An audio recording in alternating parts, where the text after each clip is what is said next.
Hey guys, welcome back to World of Tanks with the Captain, and I'm rolling out in my T37. I was rather sad to see the end results to what happened to my beautiful Chaffee tank. I didn't like playing it in its newest iteration. It, although pretty looking still, with its old turret, I didn't like the new Chaffee. Although it was faster, I didn't really like playing it. The gun was just not good enough for what I like to do as a light tank. It kind of felt like a 59-16 with, you know, a fast tank. It'll be able to get around and do stuff, but not enough bite. And that is completely rectified with the T37, which is what we're looking at right here. I have it fully upgraded, I think, in this video. It was... I'm pretty sure it was. So I've got like 150 pen, 115 damage. It's pretty fast, about 67 kph. And this was like my second or third game, so I'm playing late at night. I felt kind of weird and out of it at this point because I already played War Thunder all day because I was testing out the 1.43 patch. But just decided to jump into a couple late night games in this tank after I've been playing tanks earlier in the day. So we're on Severgorsk, which is one of the shittier maps in the game. I don't know. I don't love this map. I don't hate it. It's just kind of... Hey, look, floating rock. Yep. Okay. That was pretty cool. This war game is not making enough money off this game to fix floating rock problems. So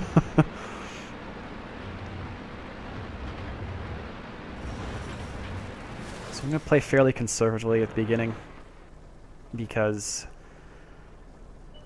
for the most part you see guys that will rush into the middle. There's always tanks that go here and tanks that go here, so I like to kind of just cover off the middle part of the map from either one of the sides. I'll find this side has better cover, but you can alternatively jump into these buildings here or get really deep into where those guys are, but you usually get screwed if you go that far in, from what I can see. So I got a side shot into that T32 as I'm just hanging out here. And then I saw that there was a 12T and some light tanks over forward and to my, a little bit to my left. So I decided I was going to pull out there and see if I could get some shots into them. So I hit him once, hit him twice, and now he's dead. But then I didn't notice that the T29 had driven out there. So he puts one into me, and then he ammo racks my tank. So I fix my ammo rack, and I'm just going to drop back and reorganize my thoughts a bit. And down in the hole there, I've got a T32 going up against the Conqueror and the Panther. Not really a great situation for those tier 7, tier 8 tanks. They probably shouldn't be there. So the tank's got about a 1.9 second aim time, which isn't terrible. And I drove over here thinking I might be able to help our Tiger 1, but that was a pretty awful idea since they were all getting just run over completely. So I turned around and I started driving back the other way. Sometimes you just gotta turn around and run the hell away. So things weren't looking fantastic at this point. You can see the whole left flank had already fallen. Just map positionally, they had 3/4 of the map, and that's always bad. So I was just peeking around here to see what I could spot, and there wasn't a heck of a lot to shoot at. I didn't really want to silhouette myself on top of the hill. The tank has good gun depression. It's got -9, so it's not quite as good as the Chaffee, but it's still pretty good. So I got one shot into that Walker Bulldog there, just as he was peeking around the rock. And I was going to try and shoot this T44, but he's mucking around a bit. So I'm going to pull back, and I'm going to see if I can spot that Walker Bulldog again. But no luck, not really seeing too much. And I'm just staying back because I can't take many hits. But got a lucky shot into that guy there. And I got spotted again, so I'm going to pull back. And I'm just kind of playing Scouty Scout, wuss bag role right now. Good quick shot into those guys, didn't pen. And gun depression off the side of the tank isn't fantastic, and I take a shot from that Bulldog. We have about the same amount of hit points, so I don't really mind trading with him too much. So I'm going to take a couple shots from him. I'm down to 10. No, I'm going to play it safe because I'm almost dead. So I've got a shot at this T-44, but he's got his gun pointed at me, so I'm going to pull back. I'm going to try and get into some flatter ground here so I can maybe get a side shot into him. But that puts me down here where I don't really have a shot. So I just want to make sure that the Bulldog's not going to drive up behind me, but he's pulled into position behind that rock. So I don't really have to worry about him. So the game's tied up at 8-8. And 150 wasn't enough to go through the front of the T-44's turret, unfortunately, because I may have been able to kill him. I'm just pulling back and forth, seeing what I got shots at. And this Pershing to my left is the reason why we won the game. He does a fantastic job at the end of the game here, better than I did, because I was tired, I wasn't thinking properly, and I should have gone and done other things instead of what I did do, but shit happens when you're tired. And I was trying to track him there, but he started moving. So I got a couple shots into the side of the IS-3. The Prem rounds for this have about 200 penetration, so you can pretty reliably pen the sides of IS-3 if you know where to shoot, and the front of the IS-3 even. So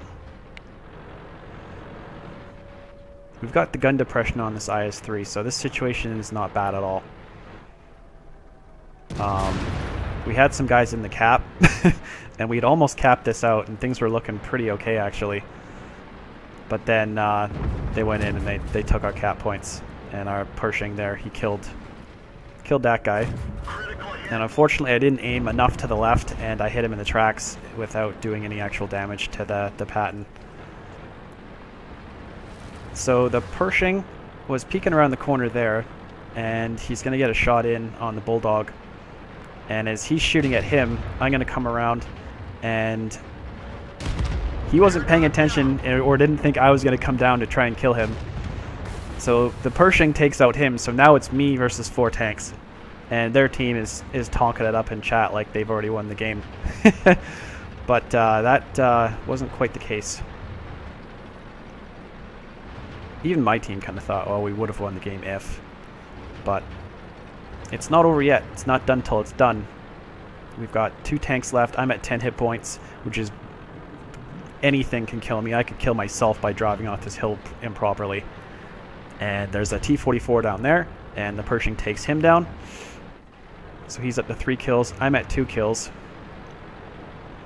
I'm just trying to see what I can drive on over here. I want to try and get in the top of the hill so I can spot a little bit, but the bad physics in World of Tanks don't allow me to do so. I should be able to climb up there. Like, I just don't know why I can't. So I give up on that plan, and I just decide that the best thing to do at this point is to stay close to the Pershing. Now watch this shot. Just driving along. Oh, look, there's a tiger over there. I'm just going to shoot him. So get a casual shot into the tiger, take him out. Now it's 2-on-2. Pretty funny odds. So he was mostly concentrating on the Pershing, this guy. So I put a shot into him, and it got eaten up by his tracks. Now he's behind that building, so I'm going to go forward again. Just try and be as annoying as possible. And I should have gone a lot more forward at this point, but I'd seen at this point that he'd shot. So I took a crappy shot into the side of that building.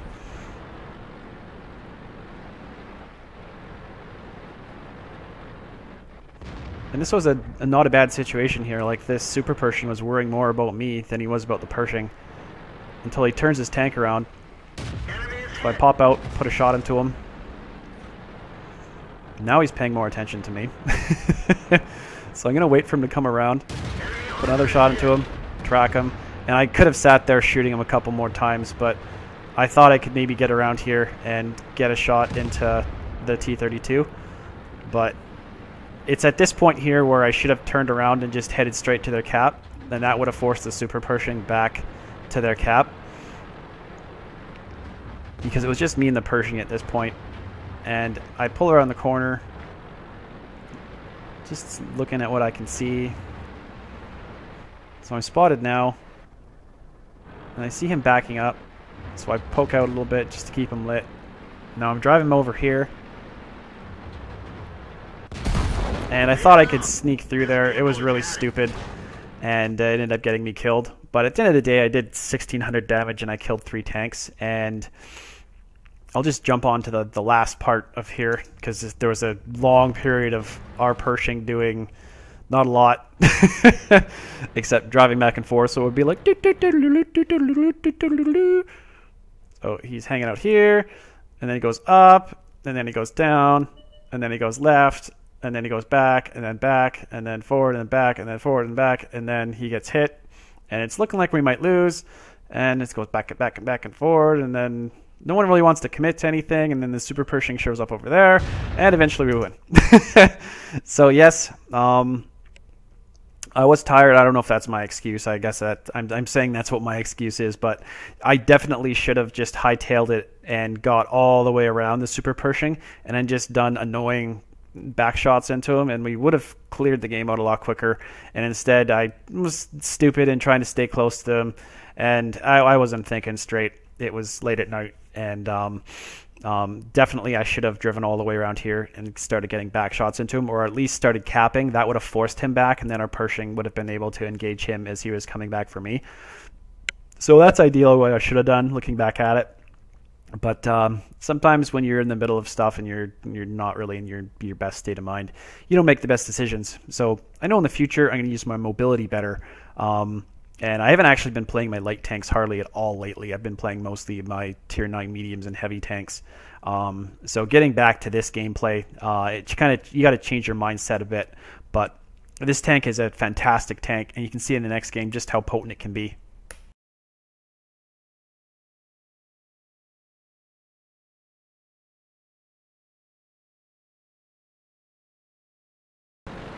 Right, we're on the new Muravanka version 9.3 for this game. I'm in the T37 again, except this time it's camoed up, so it's obviously going to be a lot better than it used to be. So I'm just trying to spot what I can, see what's coming over into this area. Not going to silhouette myself too much. And end up spotting a 12T, so I'm going to back up. And really nice aim time here. And didn't lead him enough on that second shot, unfortunately for me. So I thought he might come around still. But he didn't. Put a shot in there anyway. And there was a Super Pershing there as well. So the tank is pretty agile. It kind of feels like a little bit slower Chaffee.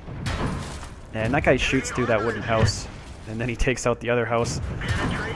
So now I'm just going to get into a bit of a trade war with him. And I'm pretty sure at this point he'd shot enough that I could just kill him. And I'd lost a lot of my health, but I took out their scout, so things weren't too bad.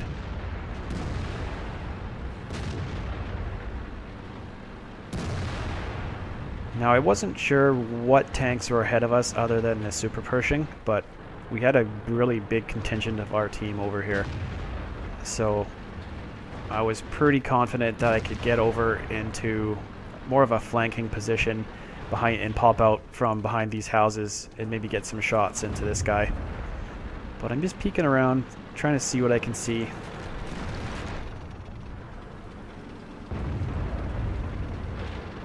Still don't really have much of a shot, so I'm going to keep going forward. And the odds are that he's not going to concentrate on me. So I get a shot into him. I'm going to pull back. He takes out our Super Pershing, or the artillery did. And not really getting too great a shot. So, there we go. Get another shot into the top of his tank. And the Super Pershing doesn't move. It's not extremely easy to hit that spot, but it's pretty easy if you're not moving and he's not moving to take him out that way. So the Ferdinand goes in there and takes out their VK-45. And I missed my shot there, unfortunately, but didn't really matter. So I wanted to just kind of think about what I was going to do here, so I did a bit of a circle, and then I was like, okay, I'm going to go. We had a lot of tanks over here. The game was still fairly close. It was 4-2 at this point. And then managed to spot their artillery. So put one shot into them. Everyone else on my team seemed to like to miss. So I put another shot into him. And that shot, I think, still hit him. So I put an extra shot downrange into there. And unfortunately, I didn't get a shot into the Hummel until the Ridgeline was gone. I had to pull forward enough, and then I didn't have a shot anymore. So now I'm just going to try and get in this back lane, right down the A line, and I'm just going to push as fast as I can all the way through here, because I know there's tanks coming from the front, and more or less all the tanks in the back here are going to be worrying about the stuff from the front, as opposed to the little light tank coming down the A line. So I'm doing about 67 coming up here, and I managed to spot the Hellcat, and this is where it's got decent accuracy, this gun. I hit my first 2 shots really well. This last shot, aiming at center of mass, goes high. Second shot, aiming at center of mass, coming back, goes high. And I missed the kill on the Hellcat, unfortunately. But now I've got the gun depression to get shots, one after another into this Ferdinand, because he won't turn his armor. So I'm just going to sit here, and I'm going to keep plugging him over and over and over again. So he's dead, and now I've got side shots on the Tiger 88. So I take him out, and I'm far enough away from that Panther 2, and I'm sneaky enough, and I'm shooting through a little bit of cover, so I don't really think he's going to have much of a chance at spotting me. So I'm going to hit him a few times, and then going to get the killing blow on him. And now there's only 2 artillery left. See if I can spot them too. Try not knock the trees down. And yep, there's 1 artillery. Stop fire. Switch targets. And before I can even kill him, he's dead. So not a bad game for the T37. Hanging out with the main brute force of our group turned out to be pretty good, and I was able to get flanking fire into all their TDs that were still high. They were doing what TDs do. They were in the back of their zone, and I was able to get a lot of side shots, pour a lot of damage in on their TDs, especially that Hellcat and that Ferdinand and that Tiger 88. Ended up doing about 2,420 damage in this game. Second on the team in damage, only a little bit behind our artillery because they're underpowered and they can't hit anything. So yeah, this tank is a pretty potent little bastard. It doesn't do any more damage than a tier 5 light tank like the Chaffee used to, but it has a lot better pen, just stock, at 150 now, and it's got 200 with the APCR. So just in general, this tank is, I don't know, I really like it. This is everything I was hoping this tank would be in the replacement for the Chaffee, because I don't like the new Chaffee. Although it's fast and it turns well and stuff, the gun handling is just not any good anymore. This tank is basically the Chaffee, but faster with more hit points. And the gun depression is just a little bit worse, but the gun is so much better that this is the new go-to tank at tier 6 for scout tanks for me. It's much better than the 5916 in its relation to its guns. I think they really need to take a hard look at the 5916 and wonder why its autoloader has 85 pen when this tank also has an autoloader and its pen is like 140. So I think they maybe need to take a hard look at a lot of the other light tanks with this introduction of these tanks. So hopefully that'll happen sooner rather than later. But I've only played about 5 games in this tank. This was a first class mastery badge, so people are evidently doing like 3,000 or 4,000 damage with this tank. Evidently fairly consistently. on the live servers and stuff. So just in general, it seems like this tank is really solid, and the M41 Walker Bulldog is also a really, really, really good tank. The only thing that I don't particularly like about the Bulldog, and I have driven it on the test server, is that it doesn't have very good gun depression. It only has -6, and that's where I like this tank a lot, because it has the pen to do damage to almost everything, especially tanks at tier 8 and tier 9 if you can get their flanks, and it's got gun depression to not show as much of the tank. The Walker Bulldog, although it's fast and the gun handling is even better, it just doesn't have that extra degree of flexibility that I like with the heavy gun depression tanks like the EZ8 and a lot of the American tanks, the T29 and stuff. So just in general, I'm finding I really like the T37. It's got all the attributes I like. I find in the first 5 games, I've been ammo racked in 3 of them. So one of the things that you probably might want to look at is getting safe stowage with your loader. Alternatively, you could throw a wet ammo rack on, but I'm running this tank currently right now with coated optics and vents and what else? Oh, vertical stabilizer, because this tank can mount it, and that is one thing that can't be mounted on certain other auto-loading tier 6 and tier 7 and tier 8 French tanks. So all in all, yeah, I would definitely recommend going down this line if you like light tanks that are fast, that are extremely mobile and versatile. And that's kind of what this does. It just checks all the main boxes for that. So thanks for watching, and I will see you guys again next time. Woohoo!